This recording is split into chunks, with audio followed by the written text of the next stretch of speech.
암몬 사람 나하스가 올라와 야베스 길르앗에 진을 쳤습니다. 그러자 모든 야베스 사람들이 그에게 말했습니다. 우리와 조약을 맺읍시다. 그러면 당신을 섬기겠습니다. 그러나 암몬 사람 나하스가 대답했습니다. 내가 너희 모두의 오른쪽 눈을 빼내 온 이스라엘을 수치스럽게 한다는 조건이면 너희와 조약을 맺겠다. 그러자 야베스의 장로들이 그에게 말했습니다. 우리가 이스라엘 전 지역에 사자를 보낼 수 있도록 우리에게 7일 동안 여유를 주시오. 만약 아무도 우리를 구하러 오지 않는다면 당신에게 항복하겠소. 사울이 살고 있는 기브아에 사자들이 도착해 사람들에게 이 소식을 전하자 그들은 모두 큰 소리로 울었습니다. 바로 그때 들에서 소들을 몰고 돌아오던 사울이 그것을 보고 물었습니다. 백성들에게 무슨 일이 있습니까? 왜들 저렇게 큰 소리로 울고 있습니까? 그러자 백성들은 야베스 사람들이 말한 것을 사울에게 말해 주었습니다. 그 말을 듣는 순간 하나님의 영이 사울에게 강하게 임했고 이에 사울은 크게 분노하게 됐습니다. 사울은 한 쌍의 황소를 가져다가 토막을 내고 그 조각을 사자들에게 주어 이스라엘 전역에 보내며 선포했습니다. 누구든 사울과 사무엘을 따라 나서지 않는 사람이 있으면 그 사람의 소들도 이렇게 될 것이다. 그러자 백성들에게 여호와를 두려워하는 마음이 생겨 한 마음으로 나왔습니다. 사울이 베색에서 그들을 소집하고 수를 세어보니 이스라엘 사람의 수는 30만 명이며 유다 사람은 3만 명이었습니다. 그들이 야베스에서 온 사자들에게 말했습니다. 야베스 길르앗 사람들에게 내일 해가 한창 뜨거울 때 너희는 구원을 받을 것이다 하고 말하라. 그들이 가서 야베스 사람들에게 이 말을 전하자 그들은 매우 기뻐했습니다. 그래서 야베스 사람들은 암몬 사람들에게 이렇게 말했습니다.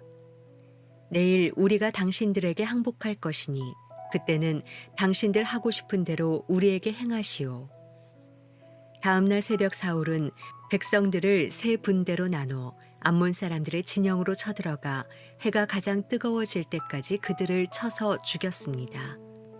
살아남은 사람들은 모두 뿔뿔이 흩어져 그들 가운데 두 사람조차 함께 남은 일이 없었습니다. 그때 백성들이 사무엘에게 말했습니다. 사울이 우리를 다스릴 수 있겠느냐 하고 물은 사람이 누구입니까? 그들을 데려와 주십시오. 우리가 죽이겠습니다. 그러나 사울이 말했습니다. 오늘은 어느 누구도 죽일 수 없소. 여호와께서 이스라엘을 구원해 주신 날이기 때문이요. 그러자 사무엘이 백성들에게 말했습니다. 자, 길갈로 가서 거기서 왕국을 새롭게 선포합시다. 그리하여 모든 백성들은 길갈로 가서 여호와 앞에서 사울을 왕으로 인정했습니다. 거기서 그들은 여호와께 화목제를 드렸고 사울과 모든 이스라엘 백성들은 큰 잔치를 벌였습니다.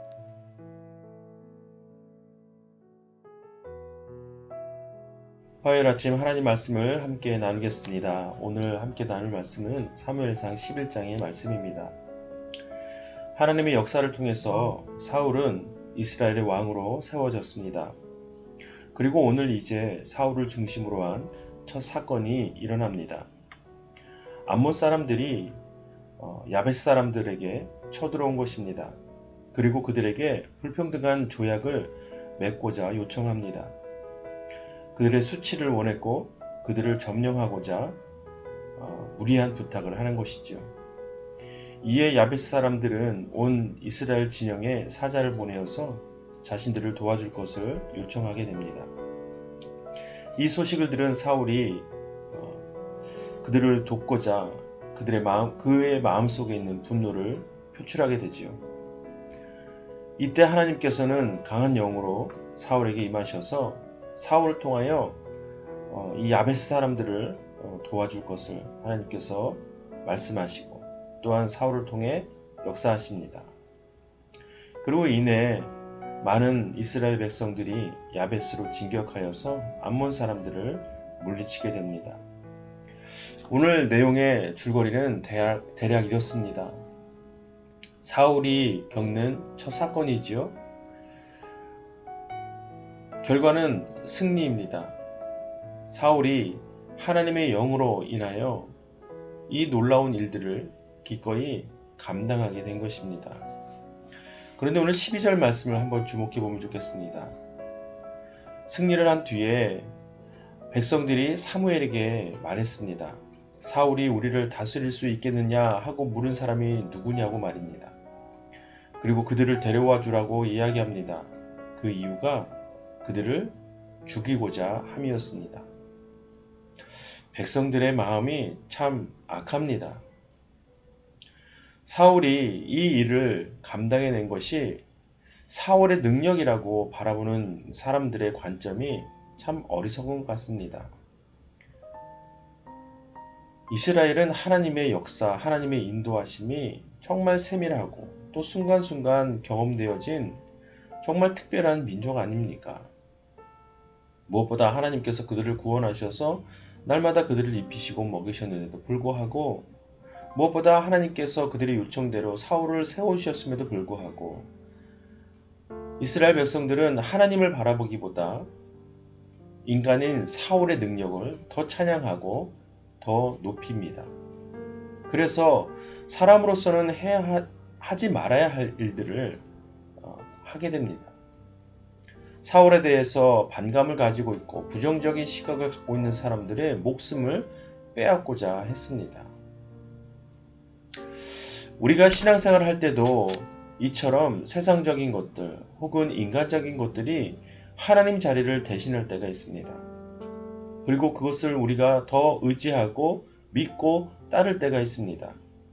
그것이 눈에 보이든 보이지 않든 손에 만져지든 그렇지 않든 상관없이 우리를 더 평안의 세상으로 더 기쁨의 환경으로 만들어준다면 기꺼이 하나님 자리를 그것에 내어줄 때가 있습니다.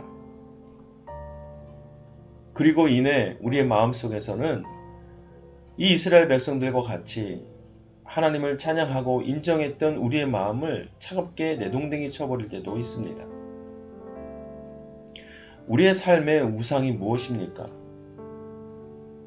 눈에 보이는 것만이 우상이 아니라 이스라엘 백성들이 지금 하나님을 대신하여 사울을 찬양하고 바라보는 것 자체가 바로 우상을 섬기는 것과 마찬가지입니다. 왜입니까? 사울을 세우신 분도 하나님이시요 사울을 사용하신 분도 하나님이시기 때문입니다. 이스라엘은 그거를 보지 못했지요. 사랑하는 여러분, 우리는 이 세상을 넘어 계신 세상을 다스리고 통치하시는 하나님을 더욱 바라보는 믿음의 사람들이 되기를 바랍니다. 세상에 그 어떤 큰 능력과 큰 힘이 있다 할지라도 그것을 다스리시는 하나님을 더 믿고 따르며 확신하게 되는 그런 믿음의 하나 공동체가 되기를 바랍니다.